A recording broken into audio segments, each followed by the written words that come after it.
کتنے خوش نصیب لوگ ہیں جن کے دن کا آغاز نماز فجر سے ہوتا ہے، اور سونے سے پہلے بھی وہ سجدہ ریز ہو کے اللہ کی نعمتوں کا شکرانہ ادا کرتے ہیں، اور جو دن خیریت سے گزرا اور عافیت کی گود میں نیند لینے کے لیے بڑھ رہے ہیں تو وہ شکرانے کا سجدہ کر رہے ہیں کہ مالک تیری توفیق سے مجھے خیریت سے یہ دن گزارنا نصیب ہوا۔ ہمارے بزرگ فرمایا کرتے تھے سونے سے پہلے 5 انگلیاں بھی گن لیا کرو، 5 نمازیں بھی گن لیا کرو۔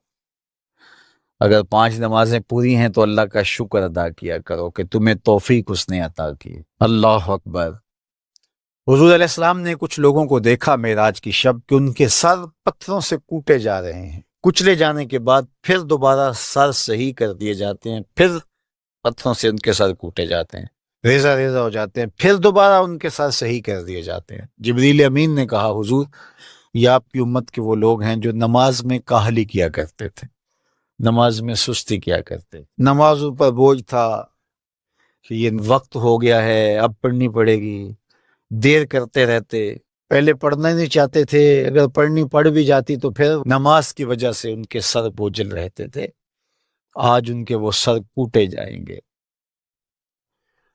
نوجوانوں بالخصوص میں آپ سے مخاطب ہوں، ماں باپ کو زور نہ لگانا پڑے، آپ کی منتیں نہ کرنی پڑیں، آپ کے ترلے نہ کرنے پڑیں، آپ کو جھڑکنا نہ پڑے، جب حیا علی الصلاح کی آواز آئے تم بستر سے چھلانگ لگا کے اٹھ جاؤ کہ میرے رب کا بلاوا ہے میرے نام۔ میسج ہے۔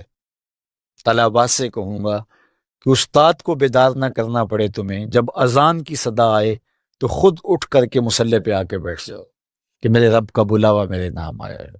اپنے ہم عمر لوگوں سے کہوں گا طبیعت کی کمزوریوں کے باوجود رب کے بلاوے پہ مصلی پہ بیٹھ جاؤ۔ نماز کا چھٹکارا نہیں ہے، رستگاری نہیں ہے۔ زکوٰۃ نصاب پہ واجب ہوتی ہے، حج استطاعت پہ واجب ہوتا ہے، روزہ صحت کے ساتھ مشروط ہے، اگر شیخ فانی ہے یا ایسی بیماری ہے روزہ نہیں رکھ سکتا فدیہ دے دے۔ مسافر کو چھوٹ ہے، بیمار کو چھوٹ ہے کہ وہ دیگر ایام میں اس کی قضا کر لے، لیکن نماز کی چھوٹ نہیں ہے۔ بیمار ہے تب بھی پڑھے گا، صحت مند ہے تب بھی پڑھے گا، حضر میں ہے تب بھی پڑھے گا، سفر میں ہے تب بھی پڑھے گا۔ بالغ کے اوپر نماز کی کسی صورت میں بھی رخصت نہیں ہے۔ کھڑے ہو کے نہیں پڑھ سکتا بیٹھ کے پڑھ لے، بیٹھ کے نہیں پڑھ سکتا لیٹ کے پڑھ لے، اشارے سے پڑھ لے، وضو کے لیے پانی دستیاب نہیں ہے تو تیمم کر لے، حالت سفر میں ہے قصر کر لے، آدھی پڑھ لے پوری نہ پڑھے، دشمن کے مقابلے میں ہے صلاۃ الخوف کی صورت میں پڑھ لے۔ یہ نماز کا مسئلہ ہے، اتنی اہم نماز ہے۔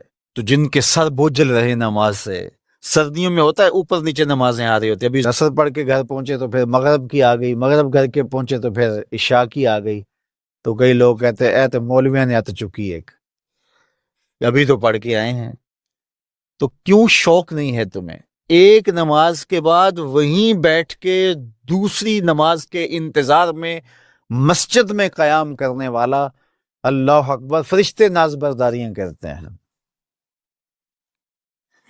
مسجد میں صحابہ بیٹھ جاتے ہیں، ایک نماز پڑھی اب دوسری پڑھ کے جائیں گے، دوسری پڑھی تو تیسری پڑھ کے جائیں گے، اور جب نماز کا وقت آتا تو وہ انتظار کرتے کہ ابھی تک اذان نہیں ہوئی، اور حضور جب حضرت بلال حبشی رضی اللہ تعالی عنہ کو اذان کے لیے کہتے تو کہتے ارحنا یا بلال، بلال اٹھو ہمارے دل کو راحت پہنچاؤ۔